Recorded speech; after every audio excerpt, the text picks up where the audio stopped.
云林西里大桥南边的爆花，这几天有民众发现路边红头倒未少无碍家具、装潢建材、甲玻璃等等的废弃物，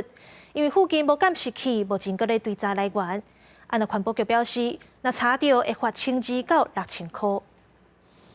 废弃的旧家区，也阁有一寡装潢废材甲玻璃，就安尼互人徛伫咧西里大桥南边的爆花边。附近的民众表示，爆花的道路平常时有真侪人来遮运动，直接甲旧家区甲玻璃乌白徛伫咧爆花，实在真无公德心。我觉得这个是太没有公德心啊，而且哦，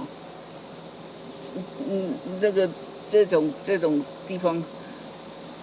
我觉得不太好。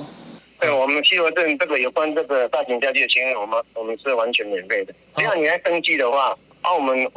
们会依这个登记的时间下去清运。西里镇清洁队表示，镇内的大型旧家区回收，只要民众向公所登记，清洁队就会安排时间来做免费的回收。针对爆花边的道路，因为所在较偏僻，是第4河川局的管区，目前敢会当希望相关单位会当加强处理。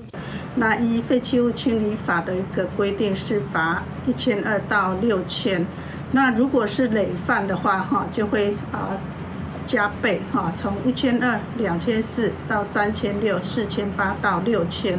有民众表示，因为这条爆花路沿路无啥监视器，才会互人甲废弃物再来遮等。针对这个问题，西里镇公所表示，会发公文予第4河川局，建议加设监视器，而且加强处理，避免乌白等废弃物的事件再度发生。记者综合报道。